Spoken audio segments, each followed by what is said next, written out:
ल है नमस्ते सम्पूर्णलाई। यहाँ चाहिँ पहिला हेमन भाइ र म यहाँ पौडी खेल्न यसरी यहाँ पौडी खेल्न अनि लुगा धुन यसरी लुगा धुन आइन्थेँ। त्यही भएर चाहिँ मैले यसो विचार गरेँ। सोच विचार गर्दाखेरि यो बाँध पुरै भत्किसकेछ क्या। यो कसले बनाइदिएको, चाइनाले बनाइदिएको रे भन्ने सुनेको थिएँ। तर यो चाहिँ पुरै बाँधहरू भत्किसकेछ। त्यही भएर मैले चाहिँ के अरे हाम्रो हजुरबाले पहिला बाढी पहिरो जाने ठाउँमा बाँस रोप्यो भने चाहिँ बाँसले बाँध्छ अरे क्या, बाढी पहिरो जानु दिन्न भन्ने सुनेर मैले चाहिँ तल त्यो उदय मामाकोबाट चाहिँ हेमनको बाबा भनौँ मामाबाट चाहिँ त्यो बारीमा बाली भएन भनेर मैले बिहान पुरै चाहिँ पसिनै हुँदै उखेलेको नपत्याए। यहाँ चाहिँ यो बाँसको बिउ उकाएर यहाँ सारिदिउँ भनेको त, अनि यहाँको समितिले पाइन्न भनेर भन्नुभयो।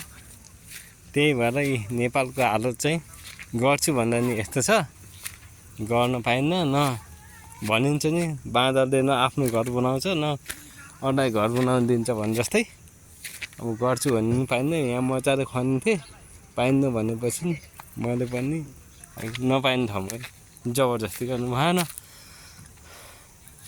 त्यही भएर मैले पनि छोडिदिएँ। खनेको यहाँ त्यत्तिकै छ। त्यही भएर आफ्नो ठाउँ आफै बचाऊ।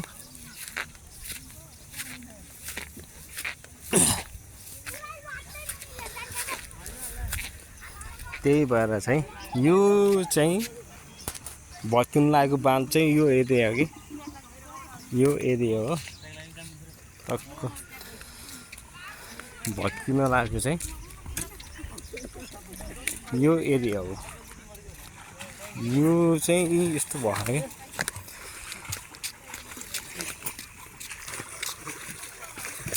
यहाँ चाहिँ यस्तो भएको छ, भत्किन लाग्छ। त्यही भएर अब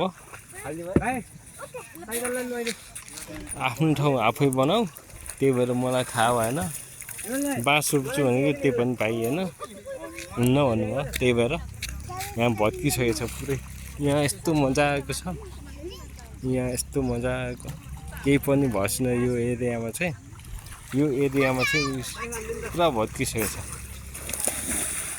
अब 51 वर्ष चाहिँ यो भत्कियो भने चाहिँ पुरा यहाँ घरमा चाहिँ असर पर्छ। यहाँ घरहरू लगायत यो यहाँबाट हुँदै यो चाहिँ सैनिक एरियामा चाहिँ असर पार्छ है। यो नर्थ चाहिँ सैनिक एरियामा जाने हो यो चाहिँ। त्यही भएर ल सबैले विचार गर्नु होला। त्यही भएर नेपालमा चाहिँ बाँदरहरू धेरै छन् कि, न आफूले गरी खान्छ न अरूलाई गर्न दिन्छ। त्यही भएर चाहिँ आफ्नो ठाउँ आफै बचाऊ। म चाहिँ अब नुहाएर घरतिर लाग्नु पर्यो, नपाइने भनेपछि। त्यही भएर यो एरियामा चाहिँ खतरा छ। यहाँ भत्किसकेको छ, मैले पनि देखाइदिएँ। ल